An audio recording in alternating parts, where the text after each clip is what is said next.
Hello, I'm Otto, and welcome back to Dyson Sphere program. So in the last episode, we started setting up our interstellar logistics. We have one of these set up on this planet to collect some of the titanium processors and silicon that we have being created on the planet 2. And we have another one of these set up on planet 2 to ship them here. That way we don't have to go back and forth. So we also started setting up some planetary logistics around the world. That way we can start around our planet. That way we can start collecting the iron, the copper, some oil, some coal, and some stone around our planet. So in this episode, we're going to be doing two things. One, I have absolutely run out of the titanium that we had coming in over here. And we obviously don't want to be going back and forth. So we do have some titanium that is being imported. So we are going to be importing that over to here. Now, I don't want to just request in 5,000. So I'm going to set this low. And the reason why is because a lot of this is temporary and I don't want it to be too piled up. The stuff that it is collecting is fine for now. We can lower that at a later time and let that diminish. So I'm going to request in the 500. We are going to filter this for the titanium and bring that over and just barely get that in here.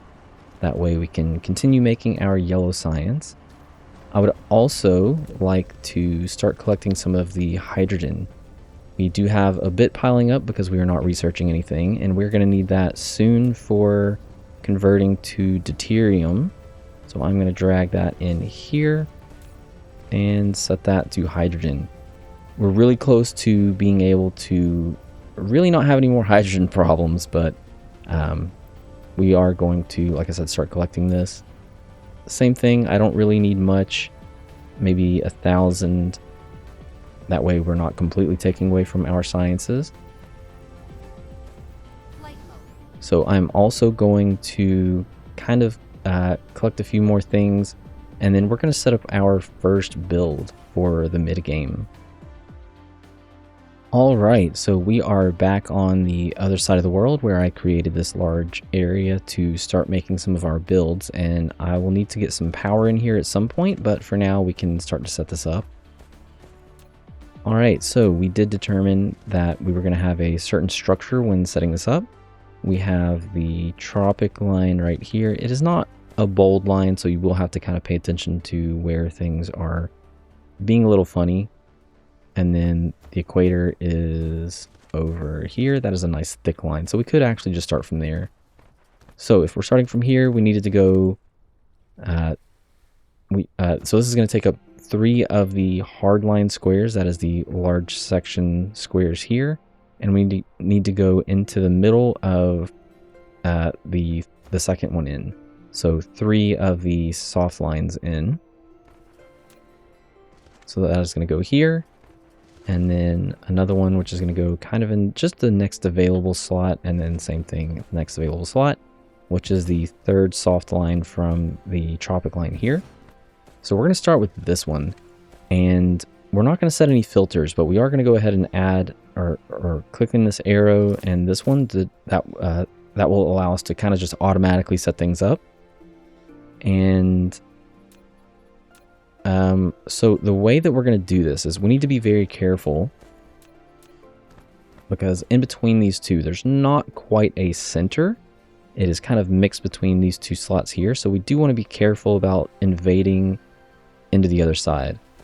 So I had kind of mentioned it before, but one of our goals is to have, one of the goals that I like to have, at least with the earlier products like the iron, the copper, and some others, I like to either consume a full belt coming out, so consuming 30 items per second, or produce 30 items per second. There will be different builds at different ratios, but the smelting, for the most part, I'm going to make one single build, and we're just going to use all the smelting for, like, that one build is going to cover all the smelting. Even though it, you know, it might be a little bit wasteful with some of the belts, that's perfectly fine. I would rather have like a one-size-fits-all.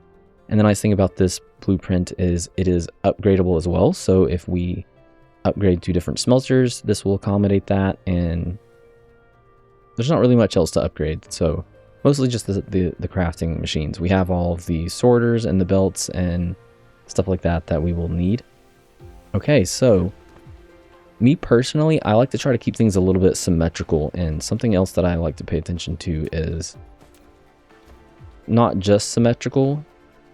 Okay, so there's a couple of different ways that you can deal with builds. If you remember the smelting area that we made over here, we did have it set up so that the incoming raw ore was going to be on top and the outgoing product was going to be on the bottom.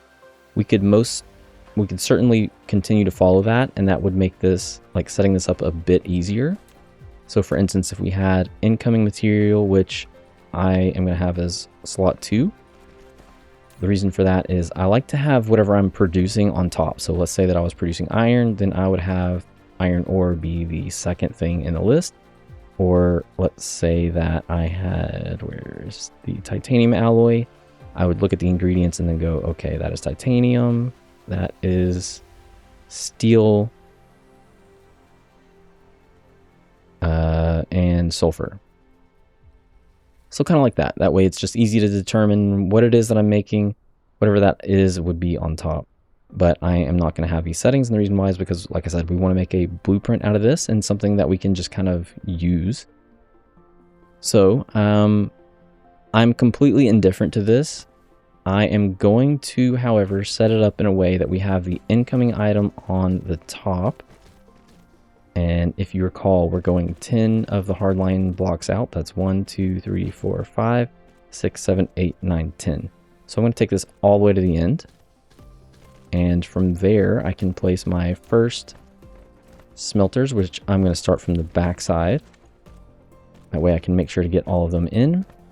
That is 15. And another 15. If I were to do more quote-unquote advanced type builds, I would actually implement proliferation, proliferators, and spray coaters, and all that into the build. However, just having the scope of beating the game for this playthrough, I'm not going to be adding proliferators to too much. There are a few things that I would definitely highly suggest you add proliferation to. One would be maybe the science, and possibly the ingredients that create the science. Another one would be anything that gives power. So the hydrogen fuel rods that we have, the deuterium fuel rods, the antimatter rods, and some of that stuff. The reason why is because it doubles the potential output. So I believe it consumes it at the same speed. I might be wrong on that, but it at least doubles the output, which is extremely helpful. You can condense your large power areas down into a much more manageable size. And did I mention the deuterium? Yeah, deuterium fractionators is another one that I would highly recommend. The main reason why is it kind of doubles the output for that as well. It's not just like a, 20 or 25% upgrade. All right, so this is going to be the return line. And again, to kind of keep this symmetrical, like I said, there's two different ways you could do it. You could either have it perfectly symmetrical, so we could have the outgoing here as well. But just for the sake of being able to set this up a little bit easier, I'm going to follow the same of incoming on the top, outgoing on the bottom. And that's mostly just for the smelters. That might not hold true with all of the builds, but at least for now, that's the way I'm going to set it up. And that makes it a lot easier to set up. For instance, if I wanted this to be copper or iron, or you could alternatively set up a build for each one of them. Even if it was the same one, you could go ahead and predetermine which ones they were. Set all of this up for iron, save that as an iron build, remove all the iron, make it a copper build, save it as a copper build, and just leave it like that. So we are going to need some power in here as well. And I like to start as the backside as a baseline. This isn't going to be where this goes, but this kind of gives me an indicator as to where the power poles are going to be placed.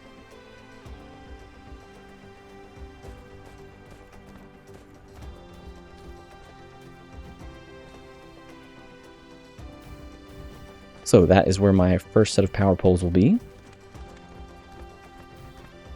I can get rid of this. We can potentially add that back in if we really wanted to.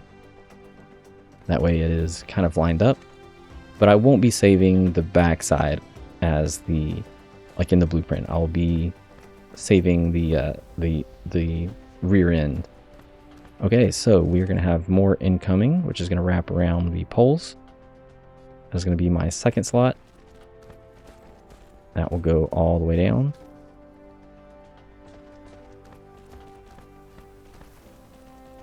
Another smelter with a return line here.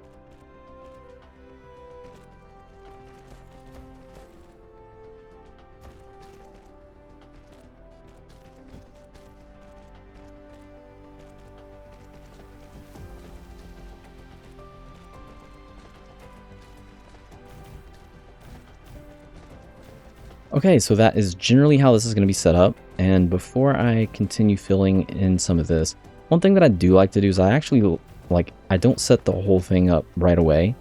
I'll often test the front and just kind of set a build up here in the front. That way I can kind of determine whether or not the end result will be to my liking. But in this case, I do know how this is going to be set up. So we are going to go ahead and kind of mock what this would look like. So this is going to be an outgoing item, sorry, incoming to like a raw item coming in, and then we will have another set of power poles.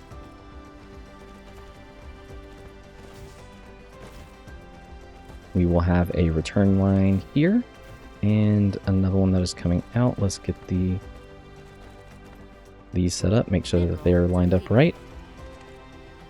And this would be an incoming material.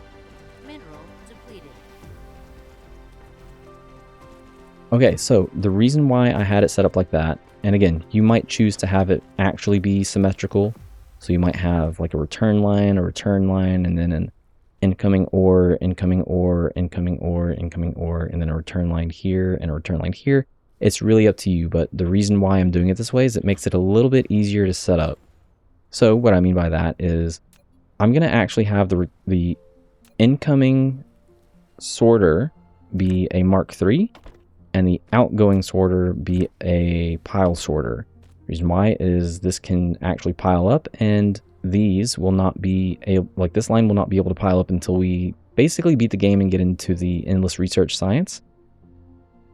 And a blue inserter, the Mark II sorter, is completely perfectly capable of taking in all the product that we need. We do not need to use the extra power or processing for the pile sorter to be bringing materials in.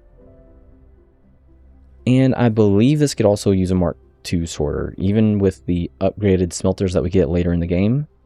The Mark II, I believe, is perfectly fine. So if you wanted to use those, that is equally viable. I don't have any of those on me. This moves 3 per second. So yes, as long as it is like right next to it, 3 per second is plenty enough to keep this thing going. Okay, so at this point, I would continue to set up the belts. The belts is something that you would lay down first. And the reason why I had the belt set up this way is because I can just copy this, paste it into here, paste it into here, paste it into here, and paste it into here. And it would just work out. If you were to change the way that, have it a little bit more symmetrical, you might have to do shift click and copy this build and then exit and shift click and copy this build. I've done it both ways, and it's really not that much more difficult doing one way or the other. Just for ease of access and making this guide as easy to follow as possible, I am going to try to follow this as much as possible. Have the incoming on the top, the outgoing on the bottom. Okay, so I am going to go ahead and finish setting this up, and then we will take a blueprint of it. Okay, we are back. So we have everything set up, and this is 30 smelters per row with 30 items per second on the belt.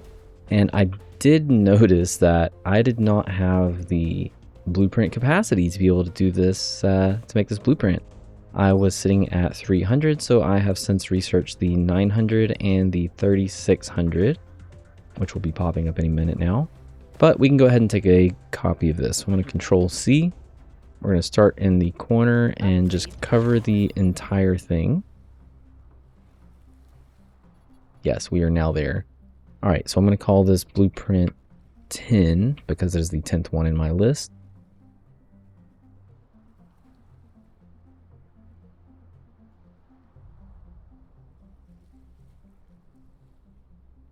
I'm going to name this Smelting 1.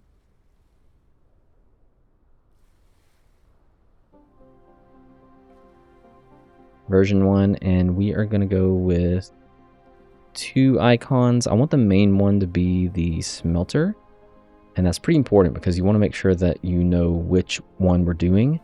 I'm also going to pre-make a blueprint for 11 and 12. That way these two can also be next to each other. This is largely the only smelting blueprint that we will have. And no, come back. On the other icon, we could either do the belts to kind of indicate that this is a blue belt build, or we could add in like a vein to indicate, or to indicate that this is for ore, but that might be a little confusing. People might think that, you know, it's just for iron, but I'm going to set this up as the belt. Okay.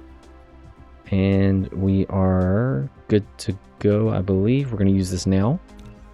So when you are placing this, if you already have towers set up, you're going to run into a few issues. One, you cannot, unfortunately, force this in to be able to have the belts insert, but you can go ahead and force build it. So we're going to build this. Obviously, we do not have enough smelters. And then you would just need to add the belts in after. So thankfully, you can kind of see the arrows. These would just in and out, in and out, in and out.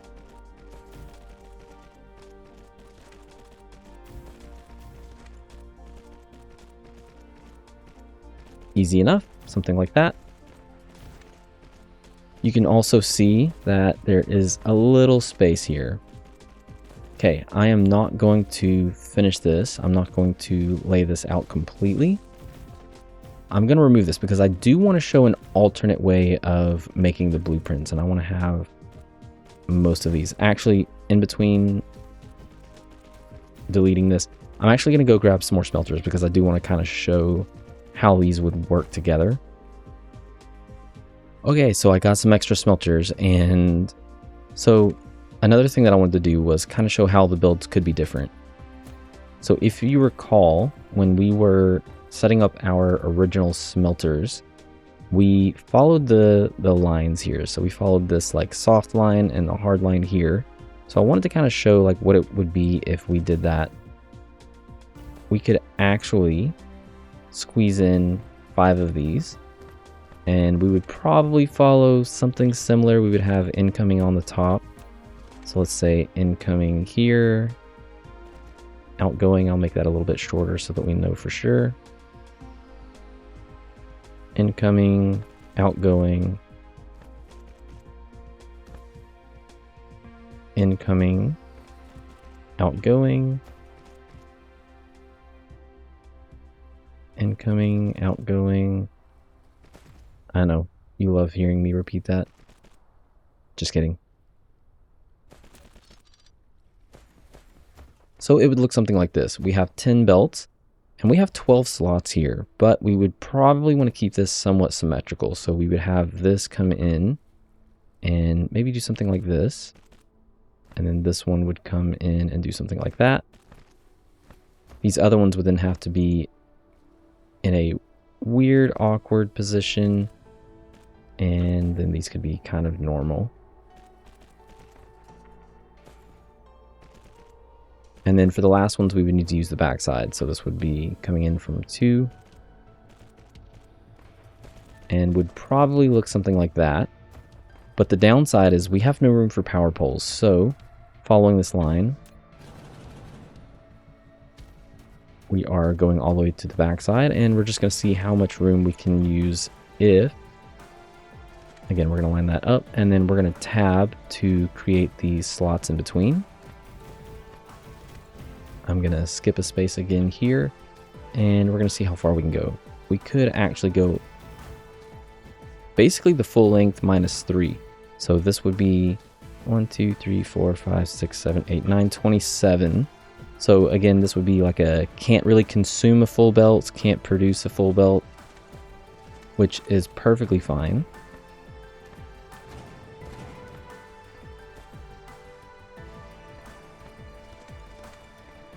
Mineral depleted. This would be outgoing, something like that. Let's make it look the same.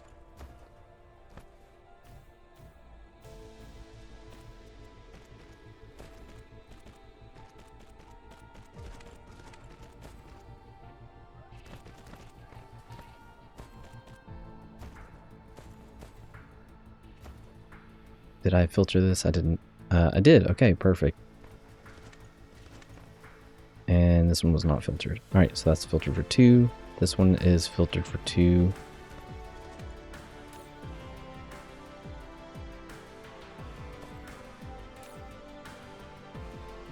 Okay, so all of those are filtered correctly. So I am going to set this up real quick, and then we will do our power poles after. Okay, and the second blueprint is done. So as you can see, this is quite a bit different. We have 5 rows now, but none of them have 30 to a row. I did also have to shift this up a little bit because I realized that I would not have room for the power poles on the end, but the power pole placement would basically just go right down the middle here and right down the middle here, and that should cover everything. Let's find out. Yeah, when everything turns red, that means it is covered, it's just not powered. So if it is yellow, it is not covered by any power tower. So that should actually work.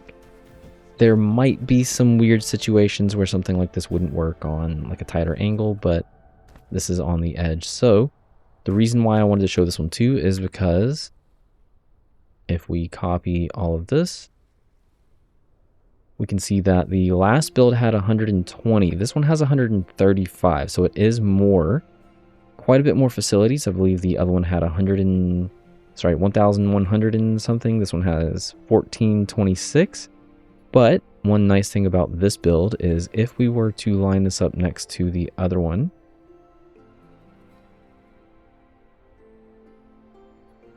I don't know why that is.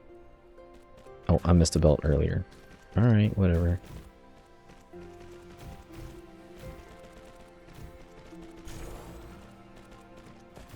You can see that this lines up right next to each other, so that is an alternative way of doing things.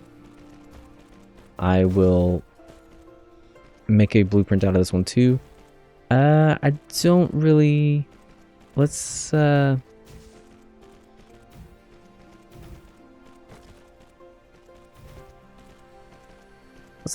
actually call this one 11. So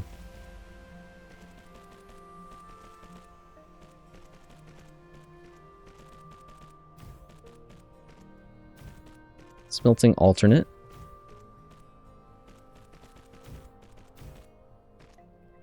We'll give this one the same icons.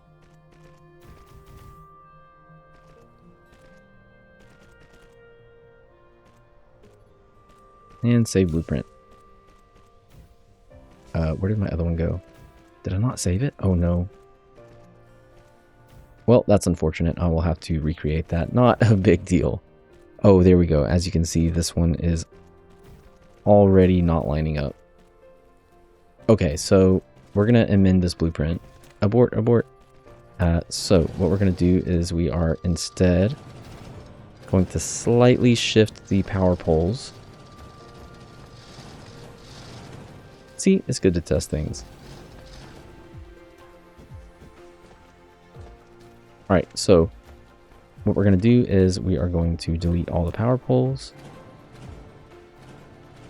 And instead we are going to shift them out by 1. So it will go out to here instead of here. And that should be good enough. Yeah, looks like we have well more than full coverage for that. Okay, so I'm going to adjust that and I'm going to remake the other blueprint. But that is going to be it for me for this episode.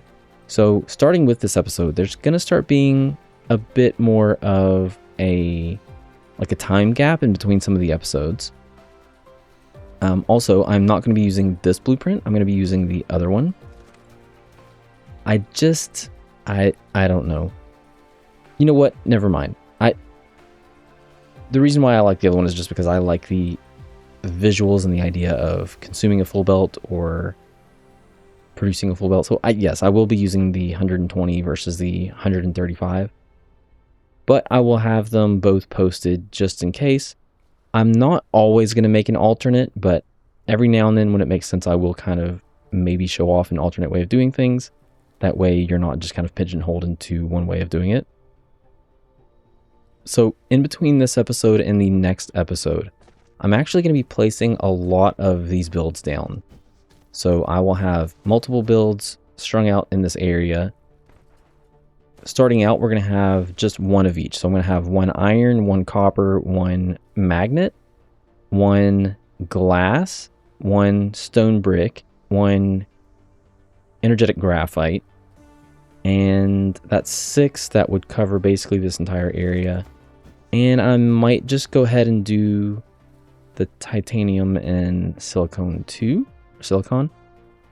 only because basically what we're placing at this point is largely going to be permanent. I'm not going to be tearing this down later. So yeah, I'm going to leave it at that. But anyways, I also still have a lot of coverage to place. I have not really placed all of the logistics down. So I will be doing a lot more of that.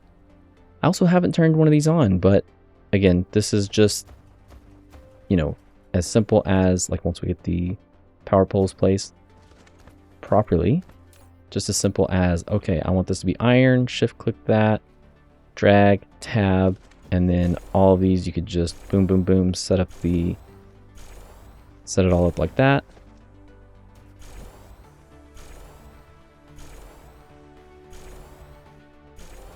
And then they are all set to iron. So that is the advantage of having all of the belts going in the same direction, but I would also get it if that was not necessarily something that you would want to do. Anyways, that is going to be it for me for this episode. I will see you in the next episode when I think we're going to make another build. So we're going to make a smaller build, maybe a couple of builds. I think we might do one for the circuit boards and the magnetic rings. And then I think we're going to do one for fractionators too. So I'll see you in the next episode, and thanks for watching.